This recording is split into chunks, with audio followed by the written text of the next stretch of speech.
Chelsey. And I'm Sammy, and this is Deepish. Hi. Hi. I'm emotionally destroyed this week. Let's cheer you up, girl. I just went to your bathroom and peed, and I looked in the mirror, and I have the biggest bags under my eyes I've ever seen in my life. The prostaglandins are getting to me as well. Hollowed out eyes, my puffiness is extra because I've just been crying too much this week. I know. Why don't you tell us everything? Yeah, yesterday the dams broke, and I was sobbing for 12 hours straight, I swear. But this week's been so hard. The boys are so sick. The past 2 months, it's been one thing after the next, after the next, after the next. They got croup and then the flu and then they had colds. And then this past week, we were walking out the door to go somewhere and Riggs threw up all over me. And I was like, oh my gosh, what's going on? At school, he has been sick, so he's missed quite a bit of school. But then when he's at school, he's complaining he feels sick. And I don't know if he doesn't want to be at school or he's sick. So I'm trying to gauge it all.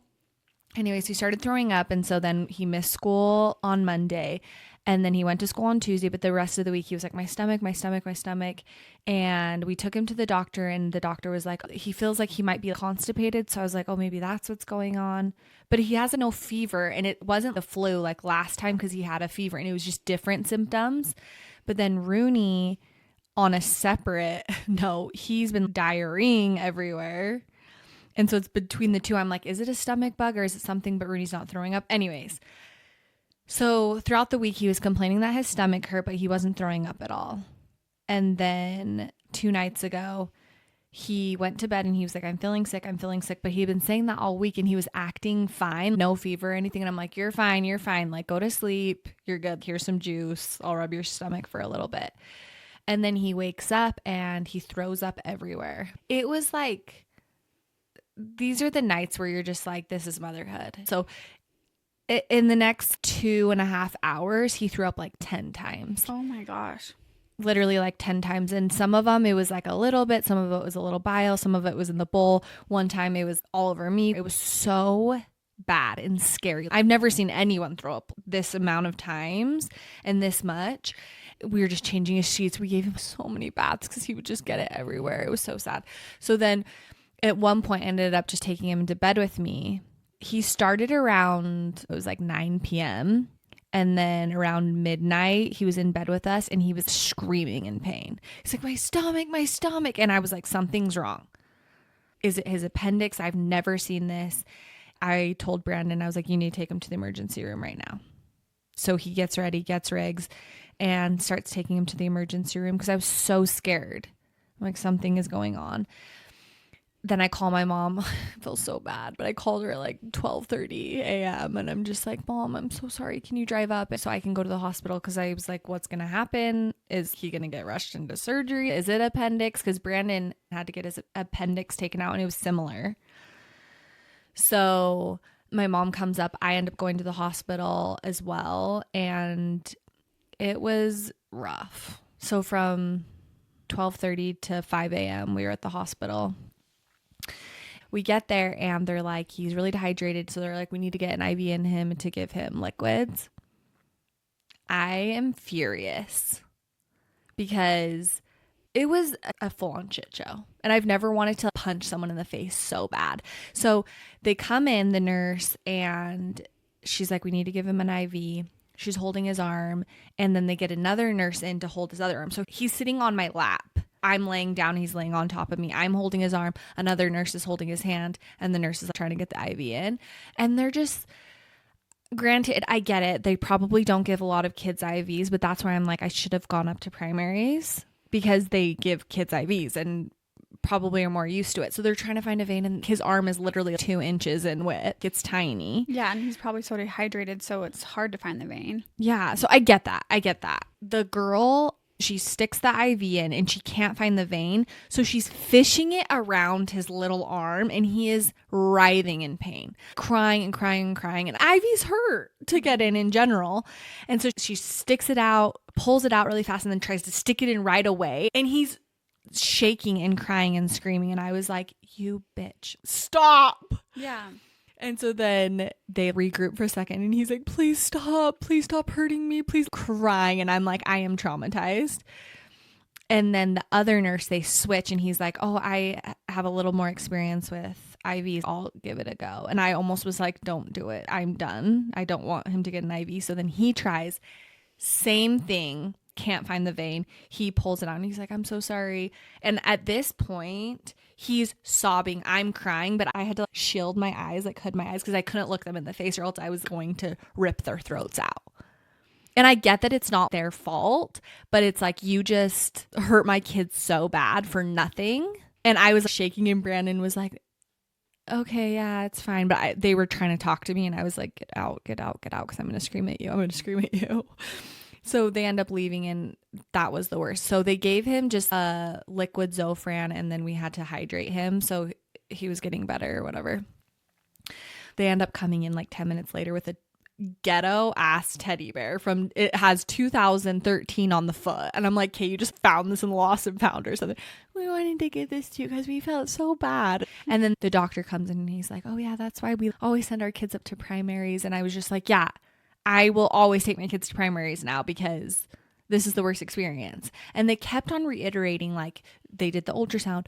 I don't really do kids a lot, so we have to consult with primaries. And then they got an x-ray. Oh, his stomach's so little and da da da da da. At that point, could you have not just driven 10 more minutes? Could you be like, let's just go to primaries? When he's a patient, they would have to get an ambulance and transport him to primaries. I don't think you can get him in the car and drive him to primaries at that point since he's under assessment and is a patient. But they do all the tests and everything, luckily came back relatively normal. He was dehydrated. He was a little impacted. So that could be a reason where he's not going. And so it's just coming up in other ways. But the basic answer we got is something's going on, but you're going to have to take him to a pediatric GI specialist and they'll have to do additional testing because we don't do any allergy testing or anything like that. So they gave us Zofran and ibuprofen. They're like, give this to him every 8 hours and hopefully on Monday you can take him to a specialist to figure out what's going on and they can do additional testing. So we didn't really get a lot of answers. I'm very grateful that it wasn't something more serious that he had to get rushed into surgery and the main basic things looked good, but the last day has been miserable. So how is he doing now? He's doing okay. Like, he's fine. You're going to go see a specialist? Yeah. They gave us a referral for a specialist. So we'll take him in. We got him tested for celiac because Lennox has celiac. And he was negative. But they didn't do the biopsy of his intestines or anything. So part of me kind of wants him to get official confirmation if he has it or not. Because with Lennox, luckily, they didn't have to do a biopsy because his numbers were so high that it's supposed to be under 0.5 and he was 240. So they're like, he obviously has it. And Riggs was very low on that. It was negative, but I kind of want that confirmation. I want them to do the whole panel and figure out what is going on with his stomach. So have they done a full-blown allergy test for him to see if he's allergic to dairy and all of that? Because it sounds like it has to be something he's eating or something. I think it is. The last time we did the celiac screening or whatever, it was just for that. They didn't add anything else on. It's almost weird because Lennox, he didn't have any symptoms for celiac. His stomach was fine. And then obviously he has it. And so I think there's something going on. Yeah. Anyways, so that was really emotional, really hard, no sleep all week. But my mom's up there, she's babysitting, and she's like, you and Brandon need to go out. You guys should go on a date and just have some time. So we ended up going to see Wuthering Heights. What do you think? I am not okay. I'm not okay. I know, seeing everyone's reactions on TikTok and stuff, I'm like, Chelsey is going to get destroyed by this movie. And I think I hadn't cried at all. And I know that it was emotionally building. And that was the catalyst that broke the dam. It wasn't even like a sad part, just like the emotional parts of the movie. 20 minutes in, I was weeping a little bit, like tears were streaming down my face. By the end, I was convulsing, sobbing. The guy next to me, I could tell, was just like, holy crap. And then I'm like trying to close my mouth and I'm just covering my mouth because I was just like, could not see. Anyways, everyone leaves the movie theater and the guys so end you up. and Brandon are just sitting there. You're crying and Brandon's just like chilling. Yeah. And he's like, hey, babe, we got to go. And I was like, I can't. And the guys are literally wiping down the seats and I'm just like, it's so sad. It's so sad. And he's like, Chelsey, this is clearly something else going on. I know that movie was really sad, but I don't think this is related just to the movie. I think that you're dealing with a lot right now. Anyways, he walks out. I have the blanket. I just make it a hood over my face, and I'm just like sobbing on the way to the car. We get home. My mom's like, how was it? And I have a video. I need to post it. Yeah. I'm telling her all about it, and her and Brandon are having a laugh attack. And she's like, the good thing about it, Chelsey, is it's fiction. It's not real. Yeah. And you can change the ending in your brain if you want. They can be happy. And I'm just like, yeah. It's not your life. You're not going through this. It is so good. The costume, set design, acting, the cinematography, it is perfection. It is so good. But I will not be seeing it for years because I am scarred. Can't be reminded of it. Cried myself to sleep. This morning, my friend Amy sent me the playlist to it, and I was like, I can't even listen to the music. I'm unwell. I'm so curious. I'm going to go see it this week, but I don't cry in movies, but I am pregnant and emotional, so maybe I will cry. I hope you cry, you freaking robot. I know. You never cry, and I always cry. Yeah. It's a level of vulnerability, sobbing in a theater with like 100 other people. I know it. I can't. And I also think I have a hard time, just in general, emotionally. I can see that it's not real. My brain is like, this is not. I know, but reality. that I really got sucked in. And I think my brain couldn't distinguish what was real and what wasn't. I was so immersed, and it's a long movie, and I couldn't. It was so real to me. My friend Amy, she's not a huge crier, and she sobbed too. This specific movie, I'm curious because it is heartbreaking. Oh, yeah. And I didn't know anything going in. I don't know the story, and I know it's not similar to the book. It's roughly based on the book. Mm-hmm. But the ending's different. But this just leads me into what I want to talk about today is just pop culture update because so much is going on and I have so much on my mind. But I think the press tour with Margot and Jacob Elordi has just gotten so much buzz. First of all, her press tour outfits have been immaculate. Like, I am obsessed with her. I think she is so hot and her stylist is amazing. I think that their chemistry... It feels like there's chemistries there, or like he's so cute with her or whatever. But then it's hard because that's just like, are they just putting this on for the movie? And it's like, leave your husband. You want them to be together. Yeah, everyone's like, oh, it's giving Anyone But You tour. But here's the thing. Yes, everyone's like, her husband's the strongest soldier. He's doing the Lord's work out here, staying married to her because she's just gushing over Jacob. He is gushing over her.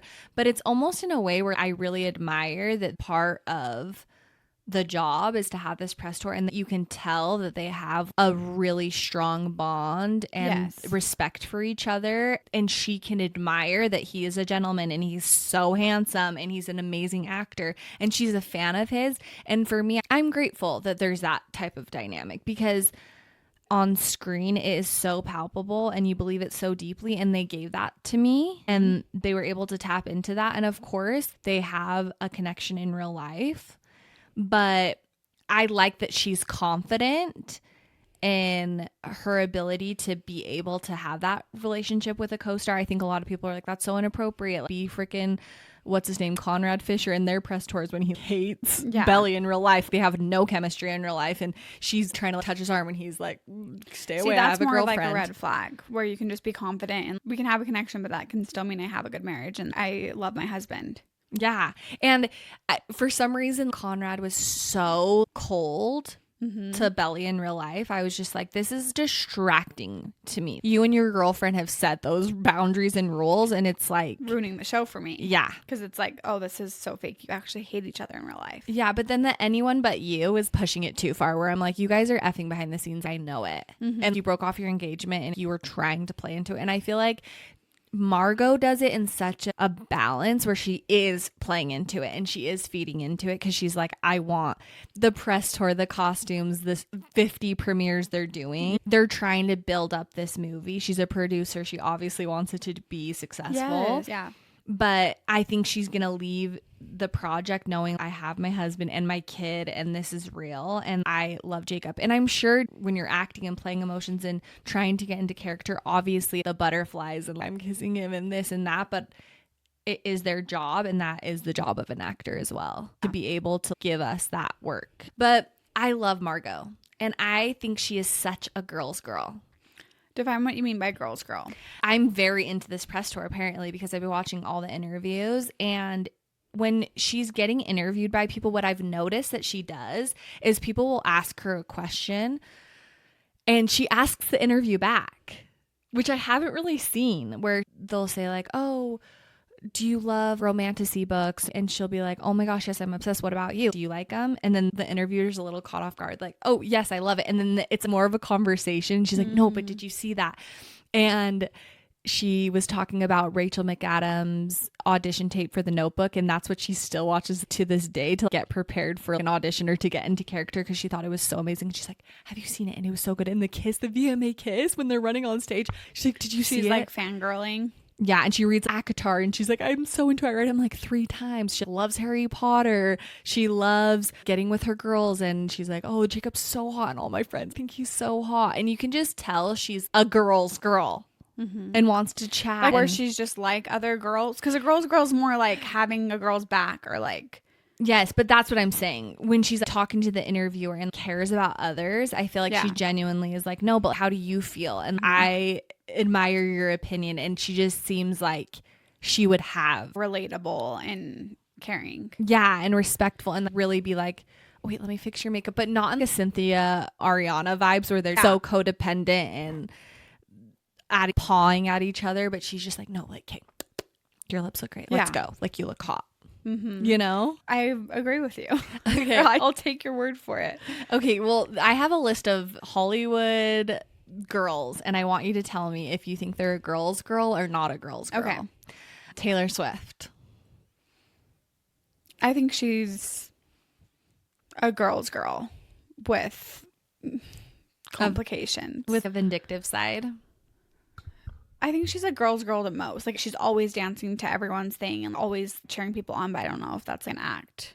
But we've talked about this before, where I think it's so enmeshed. Her public persona and her personality is so tethered together now, where it's just like, that's her. Yeah. And so I think it's just in her DNA, where she's like, I know that this will look good, or I know I should do this, but she wants to do it as well. I would say overall, she's a girl's girl. Okay. But what's the caveat there?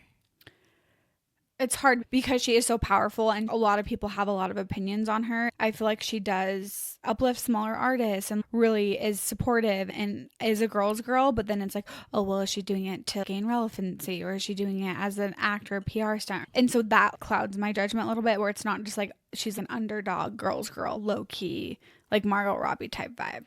Yeah, and I think she's also under more of a microscope. And I think she's also been burned in a lot of close relationships in her life. I think she has a lot of friends. I think she's surface level, really close with a lot of people.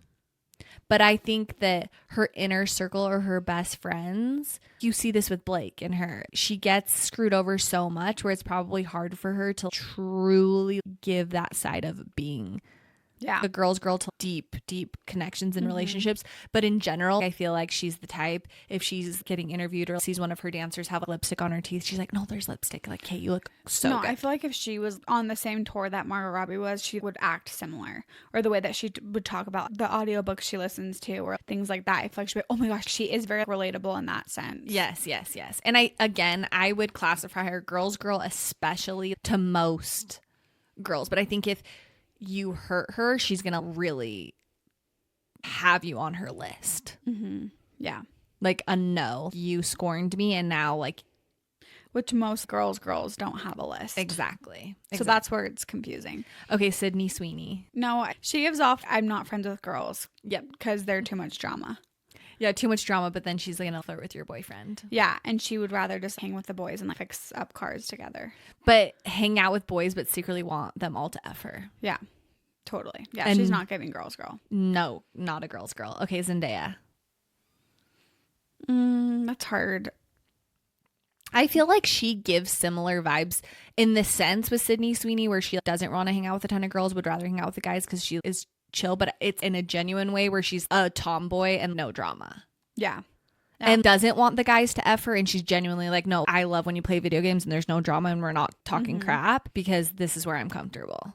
But do you think if she runs into another girl at a Grammys after party or something, is she super sweet and nice, or is she just kind of quiet and chill? I think she's quiet and chill, and I think she has some social anxiety or just a little nervous. And so I don't think she's like, oh my gosh. I think she's like, you look beautiful. Yeah. But not like, let's chat. You know? She's not a let's chat, but she's a tomboy, more comfortable with boys, and is not drama. See, I don't know. I don't think I know Zendaya at all. I don't follow her personal stuff, so I will take your word for that one. Okay. But Sydney, she's like, I don't like drama, but she's always the center of drama and not a girl's girl. Okay, Chapel Rowan. Like a scary girl's girl. Scary girl's girl.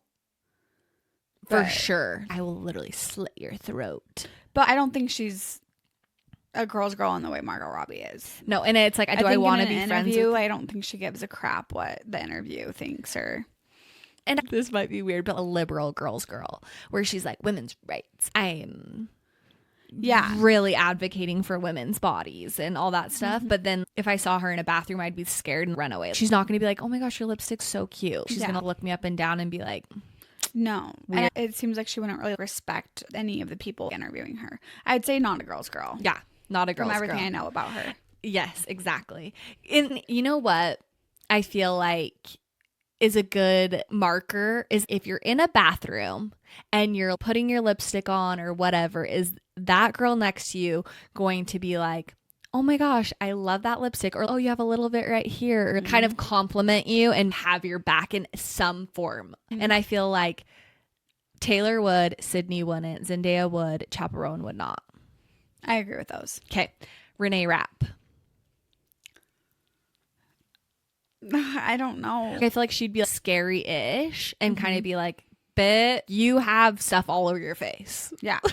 Or more casual about it. But doesn't care about me at all. Yeah. And it can come across not genuine, but a little bit scary. Yes. Okay, Olivia Rodrigo. I'd like to think she's a girl's girl. Yeah, girl's girl, but very immature girl's girl. And dramatic a little bit. I think I'll stick with Olivia. Girl's girl. I don't think she's that dramatic, is she? I don't know. Maybe I rescind that. We'll just like say she's dramatic with her songs and stuff, but I don't think she has much. Okay, we'll say Olivia Rodrigo. We'll just say girl's girl. Okay, Addison Rae. Not a girl's girl. Similar to Sydney Sweeney. Yep. Jenna Ortega. Not a girl's girl. Not a girl's girl. Not a girl's girl. Hailey Bieber. Girl's girl. Kylie/Kendall. Kylie's more of a girl's girl than Kendall. Yep. I feel like Kendall's more Sydney Sweeney vibes. Yeah. Really quick, all the Kardashians. Kim. Yeah, she's a girl's girl. As long as she knows she's good, she'll be a girl's girl to you. But if she's worried about getting her makeup done, then she cannot even think about yours. Yeah. Chloe. Girl's girl. Courtney. Not a girl's girl. Yeah, I agree. Oh, Kris. Not a girl's girl. No. She does not. I'm convinced Kris Kardashian's like secretly evil. If there's a Illuminati, she's a part of it. Not even Illuminati, but just not a very good person. I just picture she doesn't treat her staff very well, isn't super nice if you were to run into her at a party and you're not somebody. I just get this vibe that I feel like she low-key is. Because a lot of what we see of the Kardashians is controlled by what they produce and put out. And so we see all this sweet, sentimental family who cares about roots and values. And I don't believe it. Yeah, and the sprinkle of drama or whatever. Yeah. I agree with everything you're saying about her. Yeah. I think she's, not a very good person. And I feel like Kim is a step below that, where she is a good person, but doesn't care about a lot of people. Yeah, I think she has a good heart, but I think she's too self-centered to be a genuine girl's girl. It's weird because I would say out of all of them, I would think Chloe's the most, and the rest are probably similar, where they don't really care about. Okay, wait. Elle and Dakota Fanning, both girls. Yeah, I would say so. I'm obsessed with Elle Fanning lately. But I also feel like, I don't know as much about Elle, but I feel like Dakota would be more Zendaya type. More sweet, but also kind of awkward. Absolutely. Doesn't have the confidence of like Taylor or Margot. I absolutely agree with that. Okay, did I miss anyone that you're like, oh, I thought about her just barely? I want to know your thoughts on Reese Witherspoon. Girl's girl or not? Or just like her as a person? I think she's a girl's girl, but more of an elevated women's rights. And I'm going to be successful and make it. It's almost like she found her voice in her later 40s where she's like, I'm going to advocate for myself. I have a voice. I'm going to speak but like up. running into her in the bathroom, how would that interaction be? I don't think she would be like a girl's girl in a bathroom. I feel like she's too status above where she's like, I don't care about you. Mm-hmm. But I think she's a good person at heart. Something about her is off to me, even though I love her movies. But Jennifer Aniston, I think, would be like a hardcore girl's girl. Jennifer Aniston would be like, honey, let me just put a little zhuzh in your hair. Yes. Alex Cooper. Not a girl's girl. Not a girl's girl. Alex Earl. Girl's girl. Yeah, girl's girl. For sure. And that's what I love. I'm trying to think of someone like a Taylor Swift's the only one I can think of with immense status that would talk to me in a bathroom. Yes, and like, I'm Taylor, and you're just like, no, duh. Yeah. But I feel like a lot of these girls are giving almost influencer vibes, toxic influencer, that they're too cool to talk to you. Yes, 100%. Okay, but my question, you mentioned this last week about going to New York, going to that influencer event. Was there anyone there that was like, whoa, you're here? Or not really? Bronwyn from Real Housewives of Salt Lake. You don't know her yet, but she just split up with her husband. She married this super old rich guy who invented the Palm Pilot, and he's like the worst. This fat, ugly, rich dude who's a jerk and talks to her like he's her dad. Anyways, they announced a week before I went to New York that they were separated on the reunion, and then I saw her there making out with this young dude. And it was like breaking news. Like it came out the next day that they were seen at this party together. No. And so I was texting my mother-in-law and like my friends. I'm like, Bronwyn's here with this young hot guy. And they're like, go Bronwyn. So that was fun because I felt like I got to break that news. But she for sure was so exciting. Did you ever watch Special Forces? I didn't watch it, but I know about it. Or do you know who Gia is? She's Teresa Giudice's daughter from Real Housewives of New Jersey. Anyways, she was on Special Forces and she was with Brianna Chicken Fry and she made it to the end. She was on it, yes. She was on it with her mom and then her mom bailed early and gave up and she stuck it out. And I would like cry and like talk to him. I'm like, I'm so proud of her. I love her. She was there. And so I went up to her and I was like, I watched you on Special Forces. No, you didn't. Yeah. And I was like, I just need you to know, like, I'm so proud of you and I love you so much. And she was so nice. So was she a girl's girl? Definite girl's girl. Same with Kayla from Love Island. She was there too, and she's a girl's girl. Mm-hmm. Was she cute in real life? Was she tiny? So cute and tiny, yeah. Like short? Yeah, like shorter than me, but not like super short. Taylor Frankie Paul is so short. It was shocking how short she is. Did you see her in the All-Star game next to that thick 10-foot guy? But that's when I saw that. I was like, no, it's because in real life, she's like actually genuinely so short. She's so tiny. She's like the scary girl's girl. But I think it's because she's shy and has anxiety. You know what I mean? Yeah. I don't think... Yeah, she's definitely not a girl's girl. I feel like if she's in the bathroom with me, I don't think in her brain she's like, I'm better than you. Like, giving that influencer vibe. But I think she's just like in her own head and baby daddies. And like, you know? Whereas if you were to run like Jessie in a bathroom, Jessie would be so sweet. If you're like, hi, she would be so nice. Michaela, no. Macy, no. I think Macy thinks she is, but she's not. Exactly.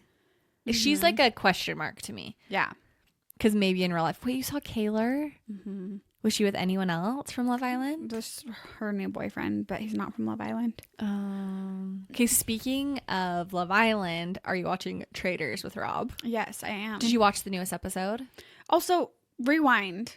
You're asking me if I watched Traitors with Rob?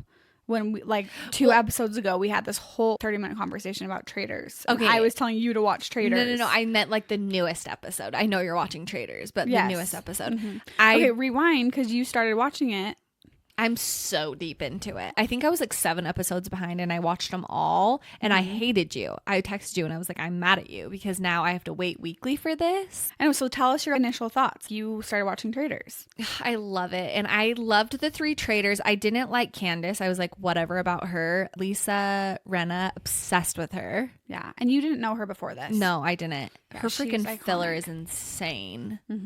Because she's so pretty, but I'm like, girl, get that dissolved. Get it dissolved. Because she's just been like that for years. And she's had that same hairstyle for years. Just this spike. Yeah. Is crazy. But she's such a vibe. I love her. I hated Colton. I was literally like, bye, bye, bye, bye. Oh my gosh. Colton. And it was weird because like, he acts super gay around certain people. He plays up being super gay. And then with Rob, he's like, yeah, let's go. He's being way more straight with Rob.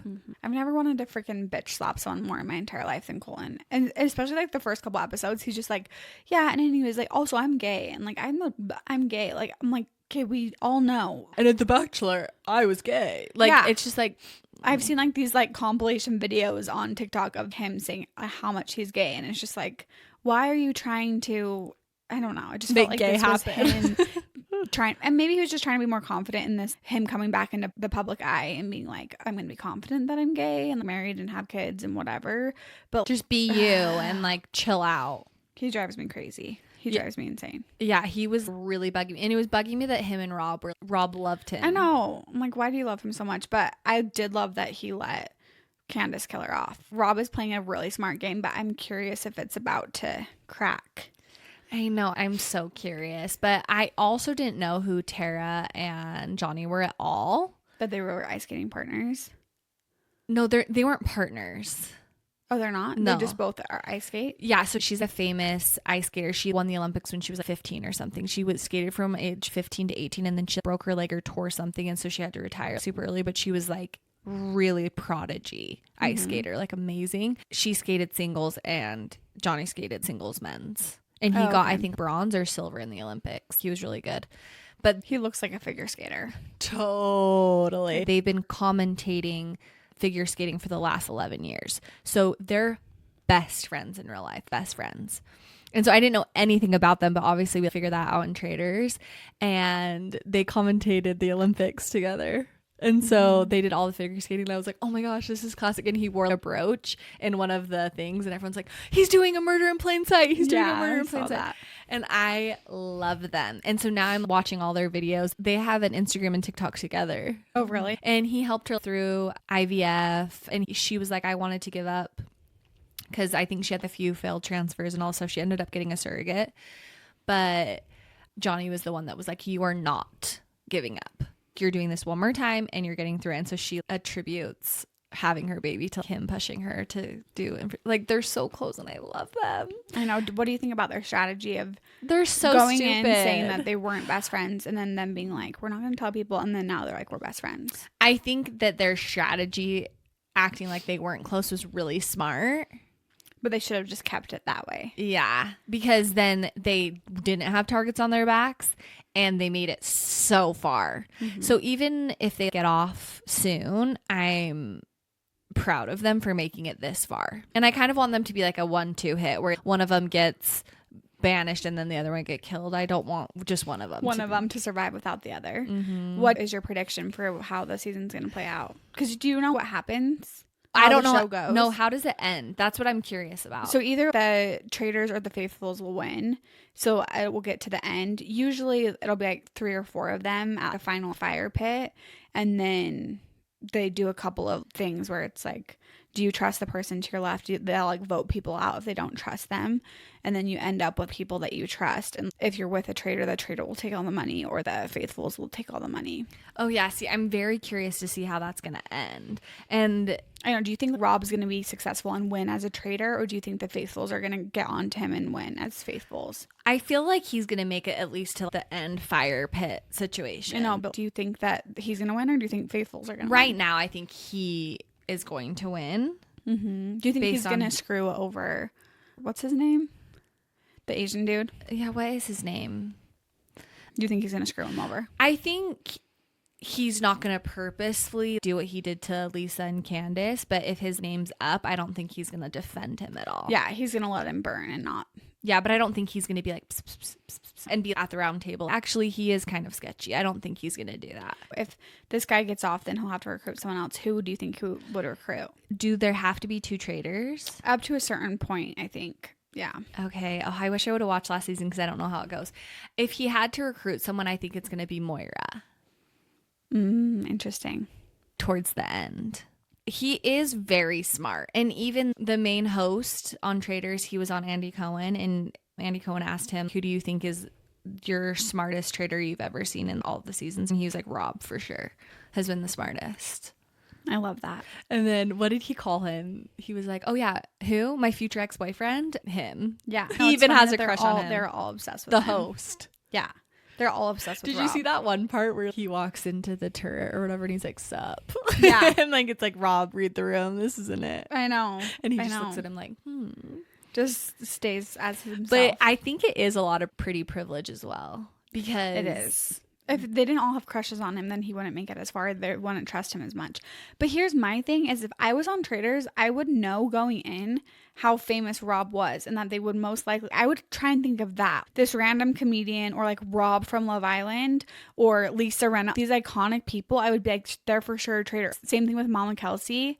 I'd be like, she's a traitor because they're going to make her a traitor because of Taylor Swift and Travis Kelce. Especially in the beginning, because obviously you don't know who they're going to recruit. So later on, it could get a little muddled. But at the beginning, it's like, who's the most famous person here? Yeah. They're a traitor. And obviously they'll mix in people like Candace or whatever. And it's not always true. But it's just like at this point in the game, I would be suspicious of Rob. Or initially, I would be like, Rob, they would make you a traitor. It's it just would make the for best, great though, because TV. no one is suspecting him. Yeah. No one. And even the guy that he recruited, he was like, oh my gosh, it's Johnny's handwriting. Like, it's Johnny.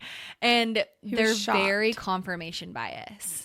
Rob should have recruited Mark, I think. I feel like Mark would be such a good traitor. And I'm sad that he wasn't because I just feel like he has a really good personality for that with his mind and his thought process. You know what? I actually totally agree with that. Do you feel like he would recruit him, Mark? He was on the list of people he thought about recruiting, but he's like, I already feel like I have Mark in my pocket, so I don't need to recruit him. But he should have. I feel like he would have been a way better team player than this other Asian. And also, Rob is so guiding the ship. I feel like someone like Mark could maybe stand up and be like, I have a thought too. Yeah. He's like, let's fight Tara for everything. Let's do this. Let's do this. But that's probably why maybe Rob recruited the Asian dude, was because he probably just didn't do everything that he says. Crazy. I know. I'm loving it. I love it I'm so happy you're watching it. Oh, I need to do an All-Stars, though. I need them to do an All-Stars Traitors. Yeah, I'm sure they will. I mean, it's only been on for a few seasons for U.S. celebrities. You know, my question, though, is in the end, if there's 2 traitors left or a couple faithfuls, do they split that $150,000? No, so it's going to, like I said, they're all going to be at the fire pit. And here's what's hard is like each season they change the rules. They've never had a secret traitor before. Depending on how things go, they have to change things up. So it could be different. If Rob keeps killing off traitors, maybe he'll stand by himself. I don't know. But they'll have traitors and faithfuls at the end. And if the faithfuls don't seek out the traitor at the end when they say like, okay, we feel good with this group, then the traitor takes it all. But what if there's 2 traitors? Then the traitors will split it, or the faithfuls will split it. But it's like not like it can end up with a few faithfuls and a couple traitors splitting all the money. It's either traitors win or faithfuls win. But they split the money. It's not they each get $150,000 or whatever. They'll split it, yeah. But that's I think a lot of why their strategy. A lot of times in a lot of seasons past, the traitors are fighting and stuff because I think that they want all the money to themselves. I see. It's funny though, messy. Because especially with the celebrities, I know that they're opening up auditions to just random people. Well, they have other seasons that are not celebrity focused. I feel like that would even be a little more fun because they care more about the money. Because all these celebrities, what I think of in my head, I'm like, you're getting more on one brand deal. Yeah.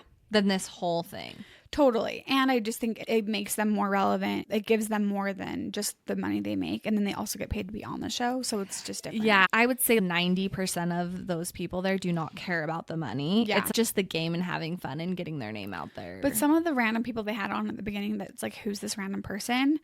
They probably need the money. Because they're from survivors that they lost, you know? And so they're like, yeah, I need the money. But a Colton and a Rob and a Lisa Rinna. They don't. Have you been continuing to watch Real Housewives of Salt Lake? Yes, I have, but kind of petered out. It was getting a little annoying. So I was just binging it and I was like, oh. Because you started on what season? 3. Season 3? Yeah, so I'm almost into season 3. And What's Her Bucket is about to go to court.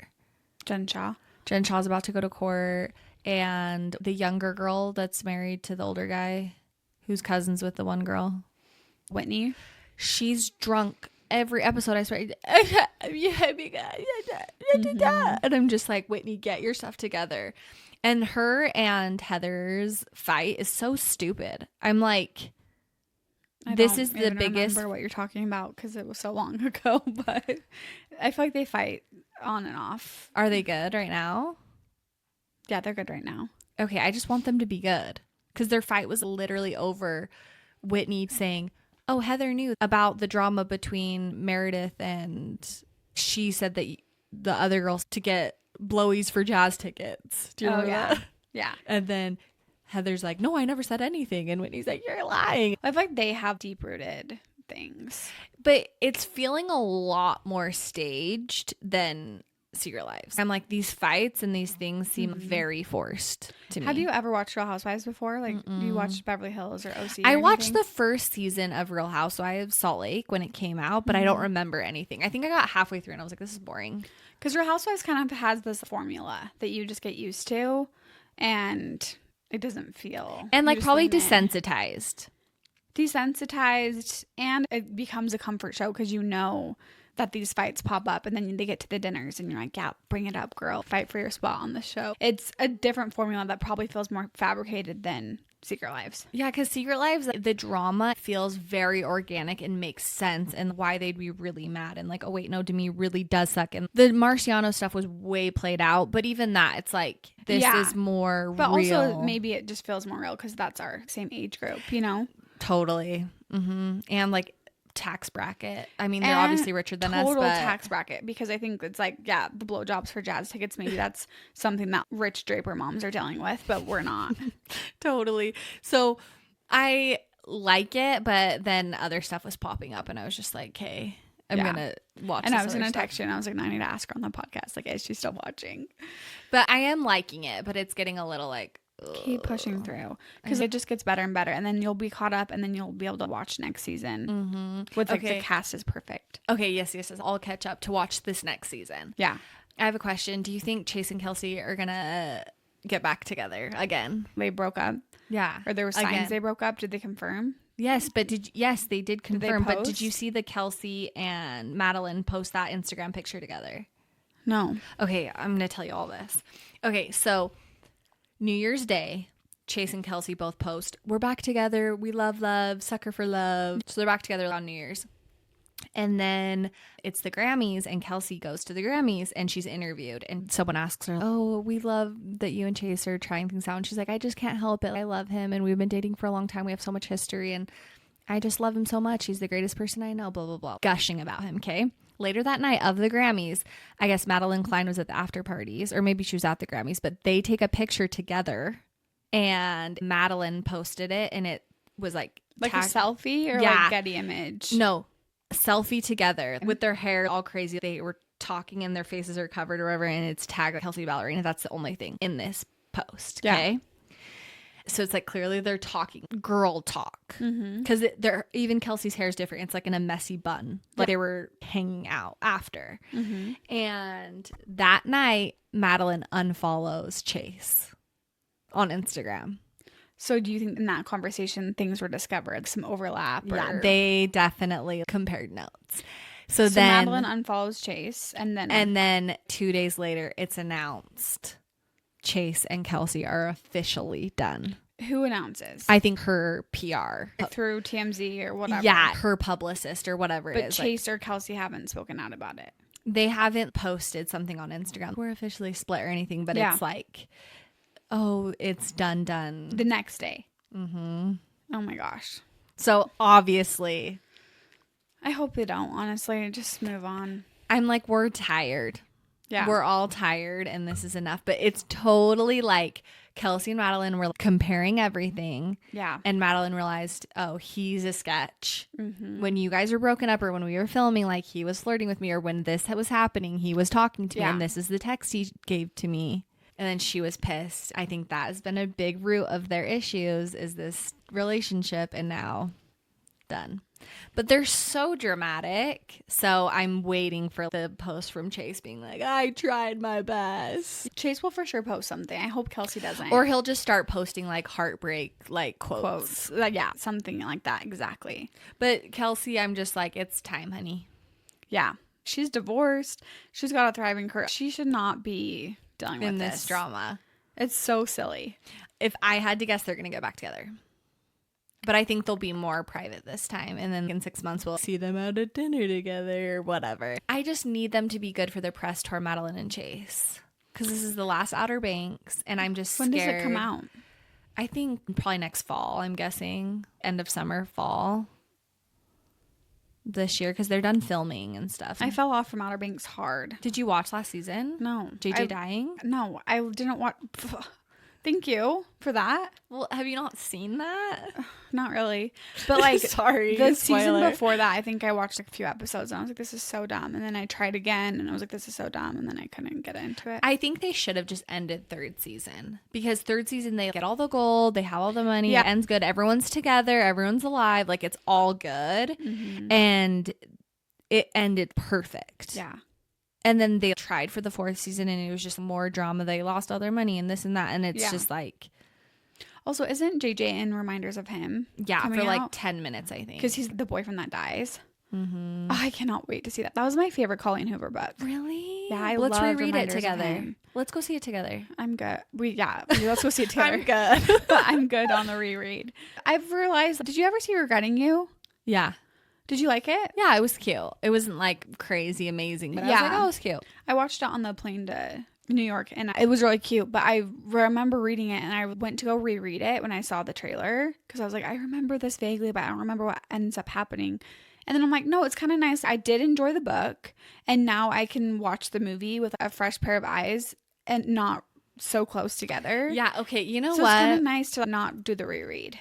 Okay, here's the thing. I agree and disagree, because I reread Regretting You. Is that what it's called?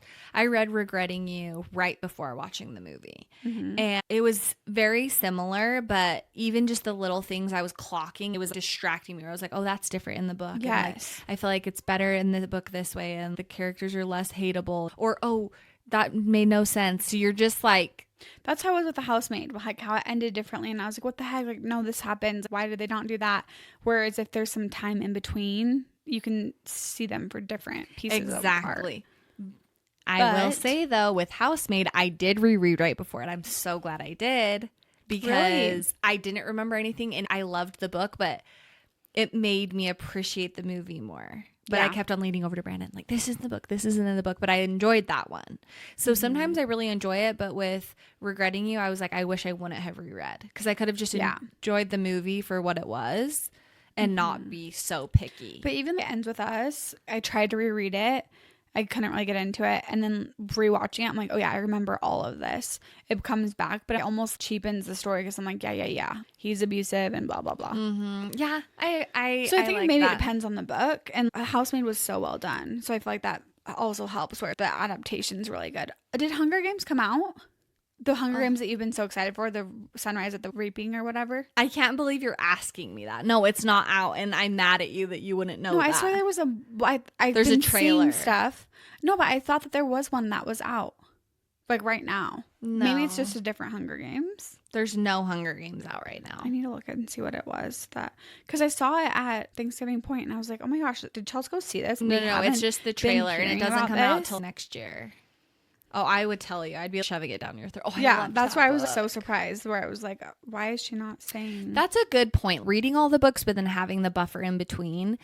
I think there's a lot of adaptations coming out, though, that I'm excited about. What are you watching? Anything else or reading anything? I'm in such a book rut. I could not be arsed with books. Remind me if you like fantasy. Remind you if I like fantasy. Like, still no.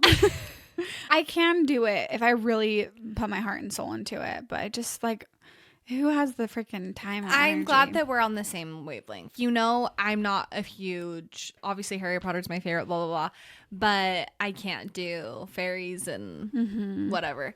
But I did read this Wolf King series. It's like 2 books. My sister-in-law was like, read it with me. And the first book was I think that was on my book club last month and I like skipped it. Faked sick to not go because I didn't want to read that book. I don't like fantasy. The first book was mid, but the second book I was like, What was it, like Wolverine? No, they turn into wolves once a month. But mainly they're like, human. Isn't that the same? What's Wolverine? No, Wolverine goes and his like claws come out. No, that's like Marvel Wolverine. But aren't wolves like Wolverines technically? No, I think they're werewolves. Oh. I think Wolverines are the ones that have... I think Wolverine maybe is just a made up Marvel. The two things you hate is fantasy and Marvel. Oh my gosh. Thank goodness. The amount of guys I could have married that were obsessed with superheroes and dumb stuff. And Hayden hates all of that. It's just like, yeah, we could not Hayden be more loves on a the same Love page. Island. And yeah. Are you guys going to see Wuthering Heights together? No. Who are you going with? Probably my sister. Do you think Chloe could see it?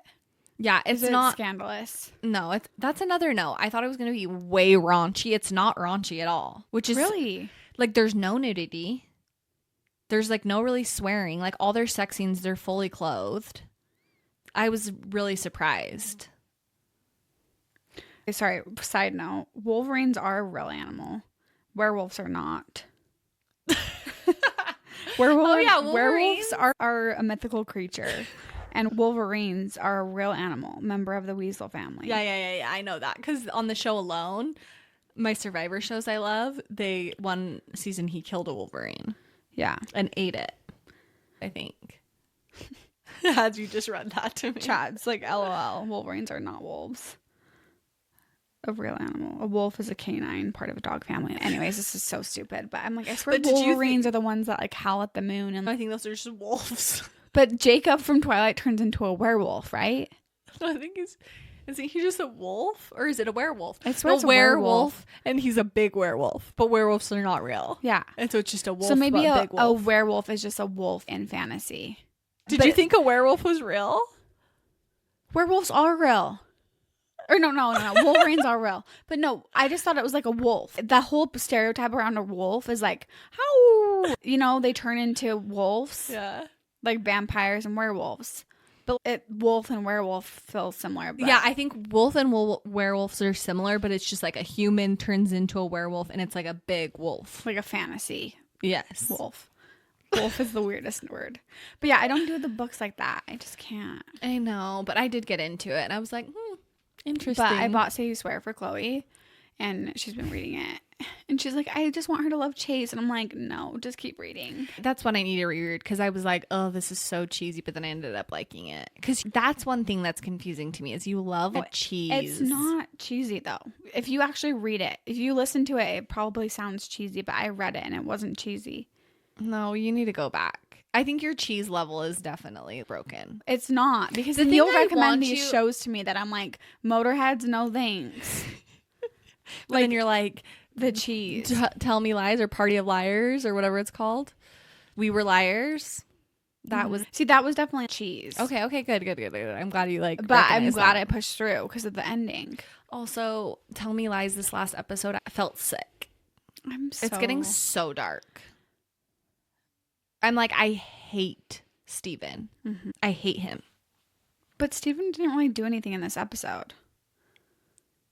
He's making Lucy crazy and gives her back the tape. And I think that's all to do with my favorite toy is broken, so I'm going to give it back to her. Let's talk about theories. Tell Me Lies theories, because I've been seeing a lot of different theories and I'm like, whoa, this is crazy. First theory I saw, remember her curling iron burn on her leg. She doesn't do anything with it, has a band-aid on it. They keep kind of pointing it out, right? Mm-hmm. She goes swimming, just has like 2 little band-aids on it, and Pippa's like, what's that? And she's like, oh, I burnt myself. People think that she got sepsis from it, which causes memory loss or delusion, because the weird things she's been doing where she told that girl twice about Steven, she went to Steven's apartment, all these weird things, they think that the burn or something made her get sepsis. Okay, I disagree with that because last season she was already having lapses in memory. Because remember, she did her eyeliner on one eye and they were like, are you not going to do eyeliner on the other eye? And she's like, oh my gosh. And then she said something twice last season and they're like, you already told us that. Not a full conversation. But so what do you think this memory thing is? I saw this TikTok of this therapist talking about it and it's severe trauma. It's a trauma response when you have literal lapses in memory or have a hard time keeping track of things or like what's real. I think the burn, in my opinion, is just a reference of self-harm where that was a physical. She probably should have gotten it looked at and it looks serious and she's like, oh, just like put a band-aid on it, whatever. And I think that correlates to how much she hates herself and she is self-harming in a way by being in this relationship and stuff like that. Another theory I saw was that Bree gets her hands on the tape and releases Oh, it yeah. because she finds out about Lucy and Evan. Yeah, I think Bree for sure releases the tape. Mm-hmm. Do you think Oliver's her dad? No. Because there was a thing that the way that Oliver's wife looked at Bree's mom when she was there, that maybe Oliver took advantage of Bree's mom when she was young, and that was the girl that he had first cheated on his wife with. And remember when Bree's mom was like, oh yeah, a guy broke up with me because I was too needy.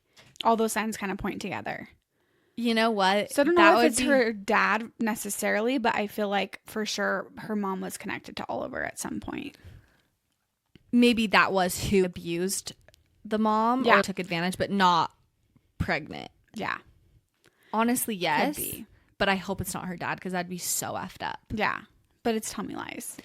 Pippa, I hated her so bad this episode because, hello, you're cheating with Wrigley, with Diana, and you're making him feel like crap, and then you sleep together. Like, in one conversation, it could be, Bree, I slept with Evan.